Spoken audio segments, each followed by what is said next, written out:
Darkness. That's all I knew. A formless, timeless void. One moment, I was just a regular guy, living a regular life. The next, poof, gone. I remember the blinding headlights, a blaring horn, and then nothing. Just this endless, silent black. Was this it? Was this the afterlife? Just an eternity of non-existence? The thought was terrifying. But then a faint light appeared. It grew brighter, warmer, pulling me in. I felt a strange sensation, like being squeezed through a tight tunnel.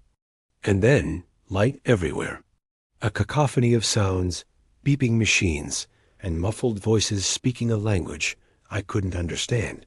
Yet somehow I did. My eyes struggled to focus. Everything was a blurry mess. I tried to move my arms, my legs, but they felt heavy, clumsy, and ridiculously small. I let out a cry, but it wasn't my voice. It was the high-pitched wail of a baby. Panic set in. What was happening? Where was I? A large figure loomed over me.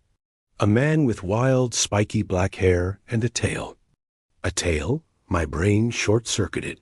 He was wearing some kind of armor, and he looked familiar. Scarily familiar. He pointed at me, a smirk on his face, and spoke to someone out of my line of sight. He's got a power level of 950. Not bad for a low-class runt. We'll call him Kadak. Kadak? Power level? Low class? The pieces started clicking into place, forming a picture I refused to believe. The armor, the tails, the talk of power levels. No, it couldn't be.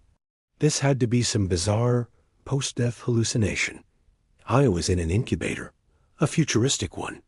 Through the glass, I saw other babies, each with the same spiky black hair and a brown furry tail wrapped around their tiny bodies. My heart, or whatever this tiny new heart was, began to pound. I wiggled my little body, trying to see my own reflection. And there it was, coiled around my waist. A monkey tail. My reality shattered. I wasn't just reincarnated. I was reincarnated in the Dragon Ball universe, as a Saiyan, on planet Vegeta. My mind raced, a chaotic storm of joy, disbelief, and sheer, gut-wrenching terror. Dragon Ball, the world of my childhood dreams, the home of Goku, ki blasts, and epic battles. For a fleeting second, I was ecstatic. I could fly. I could go Super Saiyan. I could train with the Z fighters. But then, the other half of the equation slammed into me like a planet-busting attack. Planet Vegeta, the home of the Saiyans. A planet with a very, very short shelf life. Frieza, he was out there somewhere. A tyrannical space emperor who was destined to blow this entire planet and everyone on it to smithereens. A cold dread washed over me, more terrifying than the darkness I'd just left. My date of birth was now a ticking time bomb. How long did I have? A few years? A few months? A few days? The canon timeline was a jumble in my memory. When was Goku born relative to the planet's destruction? Was Bardock's rebellion soon? Was I older than Goku? Younger?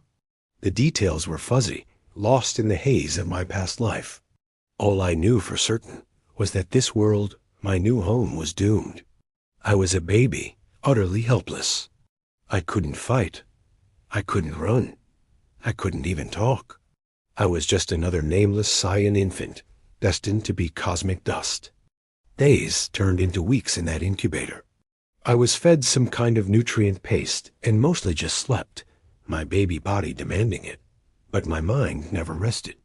It was a whirlwind of frantic planning. How could I survive? My first thought was the pods. The attack balls. My only ticket off this rock. But they weren't exactly handing them out to newborns. Saiyan babies were typically sent off-world to conquer weak planets. That was my best shot. I had to get assigned to a planet, any planet, as far away from Vegeta as possible. But how?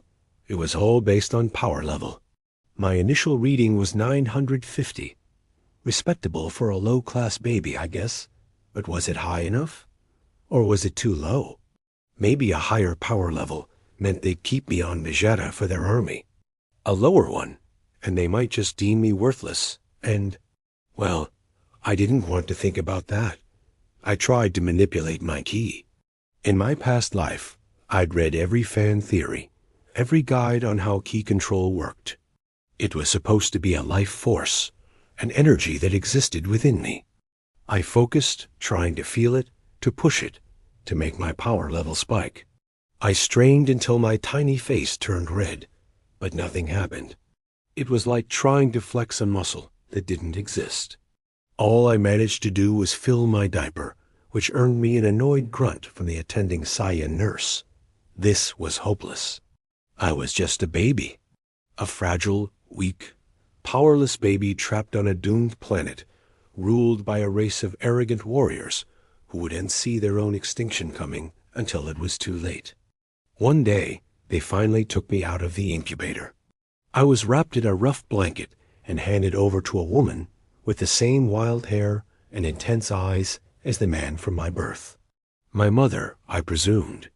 She looked me over with a critical, almost detached expression. There was no warmth, no motherly affection. To her, I was just another potential warrior, another asset for the Saiyan race. My father, the man from before, stood beside her. He clapped his hands together. Good. He's old enough. Let's see what mission he gets. They carried me down a sterile hallway. My heart hammered against my ribs. This was it. This was the moment that would decide my fate. Life or death. We entered a large circular room. In the center was a massive computer terminal.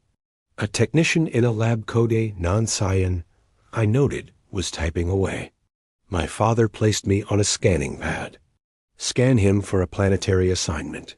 The technician nodded, his fingers flying across the console. A screen lit up with my profile. Kadak, power level, 965, a slight increase. I guess just growing made it go up a little.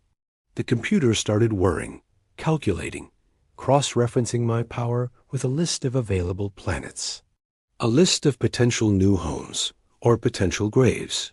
The screen flashed with celestial maps and data streams. My fate was being decided by an algorithm. Please be a remote planet, I begged silently. Please be some forgotten mudball in the outer rim. A place Frieza would never even think to look. The computer beeped, and a single planet name appeared on the screen. Planet Vampa. My blood ran cold. Vampa? The name was familiar. I racked my brain, sifting through decades of Dragon Ball lore from my past life. Vampa, Vampa, and then it hit me. The desolate, hostile world where Paragus and Broly were exiled. The planet of giant tick-like monsters and a harsh, unforgiving environment. It was a death sentence. But it was also a planet Frieza never destroyed. It survived. It was off the grid. A wave of relief so powerful, it almost made me pass out, washed over me. I was going to Vampa. I was going to live. My parents seemed less than thrilled. Vampa? What a worthless rock, my father scoffed. Barely worth conquering. A waste of a pod. My mother just grunted in agreement. They didn't care. To them, it was a dishonorable assignment. To me, it was a golden ticket. I had a chance. A slim, terrifying, monster-infested chance, but a chance nonetheless. They put me in an attack ball. The small, spherical pod felt like a coffin and a cradle all at once. Through the viewport, I saw my parents watching, their arms crossed. They didn't wave. They didn't say goodbye. They just turned and walked away as the pod door hissed shut. The cockpit lit up, coordinates locked on Vampa. I was alone, rocketing through space, leaving the doomed planet Vegeta behind. I was scared? Yes. I was a baby heading to one of the most dangerous planets in the universe. But for the first time since I woke up in this new life, I felt a glimmer of hope. I had survived the first great filter. Now the real challenge began. I had to survive Vampa. I had to get stronger, because I knew one day Frieza would return. And this time, I wouldn't be a helpless baby. I would be ready. My name is Karak, and my story has just begun. Thank you for watching, and don't forget to follow for the next part of the adventure.